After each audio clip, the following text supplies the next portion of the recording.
ఐశ్వర్య రాజేష్ ఈ పేరు మనకిప్పుడు పరిచయం అవసరం లేదు.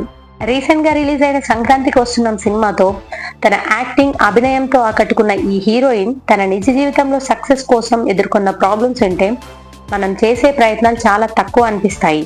తన కలర్ బాగాలేదని, తన పర్సనాలిటీని చూసి నువ్వు అసలు హీరోయిన్ మెటీరియల్ కాదు, నీకు సెట్ అయ్యే వేరే పనులు చేసుకో అని తనతోనే డైరెక్ట్గా ఎంతో మంది డైరెక్టర్లు చెప్పినా కూడా తను పట్టుదలతో నేను హీరోయిన్ అవ్వాలని ఎంతో స్ట్రాంగ్గా డెసిషన్ తీసుకొని ఈరోజు తనకంటూ ఓన్గా ఫేమ్ని క్రియేట్ చేసుకుంది. అలాంటి ఐశ్వర్య తన నిజ జీవితంలో ఎదుర్కొన్న ప్రాబ్లమ్స్ ఏంటి, హీరోయిన్ వరకు ఎలా వచ్చింది, తన తండ్రి హీరో అయినప్పటికీ తను ఎందుకు ఇలా అవకాశాల కోసం ఇంతలా కష్టపడింది అనేది ఈ వీడియోలో తెలుసుకుందాం. ఐశ్వర్య తండ్రి రాజేష్ ఒకప్పుడు తెలుగు సినిమాల్లో ఓ వెలుగు వెలిగిన నటుడు. ఐశ్వర్యకి 8 సంవత్సరాల వయసు ఉన్నప్పుడే సూసైడ్ చేసుకొని చనిపోయారు. రాజేష్కి 3 అబ్బాయిలు, 1 అమ్మాయి. ఈ 4 పిల్లలను పెంచి పెద్ద చేసింది వాళ్ళ అమ్మ. వీళ్ళని పెంచడం కోసం, చదువు కోసం ఆమె ఇంటింటికి తిరిగి చీరలు అమ్మింది. వాళ్ళ అమ్మకి హెల్ప్ చేయడానికి ఐశ్వర్య సేల్స్ గర్ల్ గా కూడా పనిచేసింది. ఐశ్వర్య 2 అన్నలు మంచిగా చదువుకొని జాబ్లో సెటిల్ అయ్యే టైంకి యాక్సిడెంట్లో చనిపోయారు.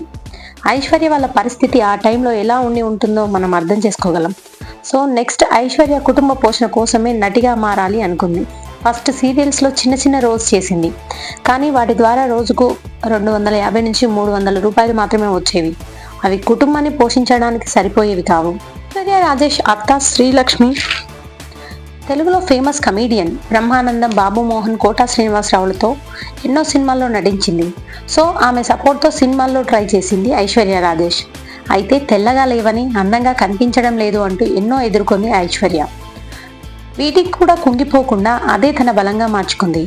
తమిళ్లో టీవీ ప్రోగ్రామ్స్కి హోస్ట్గా చేసింది. అలాగే మానడా మైలాడా సీజన్ 3 విన్నర్గా నిలిచింది. దాని తర్వాత ఏ హీరోల పక్కన సినిమా అవకాశాలు ఇవ్వకపోవడంతో లేడీ ఓరియంటెడ్ సినిమాలను కేర్ ఆఫ్ అడ్రస్గా మార్చుకుంది. తన నటనతో మెప్పిస్తూ సూపర్ హిట్లు అందుకుంది ఐశ్వర్య రాజేష్. టీవీ స్టార్ నుండి హీరోయిన్గా మారి చిన్న చిన్న సినిమాలు చేసింది. యూత్లో మంచి పేరు రావడంతో మో, కనా వంటి లేడీ ఓరియంటెడ్ సినిమాల్లో నటించింది. తెలుగు అమ్మాయి అయినప్పటికీ తెలుగులో తనకి ఛాన్సులు రాలేదు. కానీ ఐశ్వర్యకి తెలుగులో గుర్తింపు తెచ్చుకోవాలని అనుకుంది.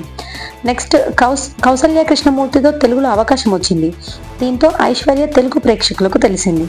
దాని తర్వాత విజయ్ దేవరకొండతో వరల్డ్ ఫేమస్ లవర్ మూవీ చేసింది. ఈ మూవీలో తన పాత్ర కొద్దిసేపు అయినా ప్రేక్షకులను ఆకట్టుకుంది.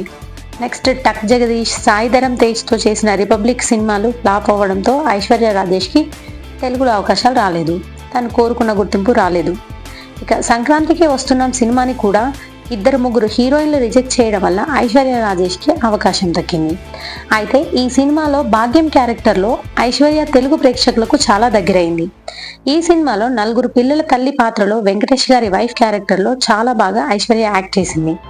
ఈ సినిమాతో అయినా ఐశ్వర్యకి ఇంకా మంచి మూవీస్లో ఛాన్సులు రావాలి. అయితే ఐశ్వర్య రాజేష్ చైల్డ్ ఆర్టిస్ట్గా ఒక సినిమాలో నటించిందనే విషయం చాలా మందికి తెలియదు.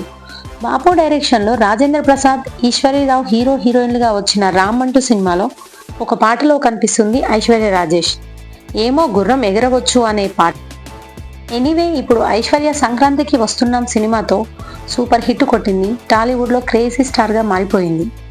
ఇలాంటి మంచి వీడియోలు కావాలంటే మీరు చేసే లైక్స్ అండ్ కామెంట్స్ బూస్టింగ్గా ఉంటాయి. So don't forget to like and subscribe.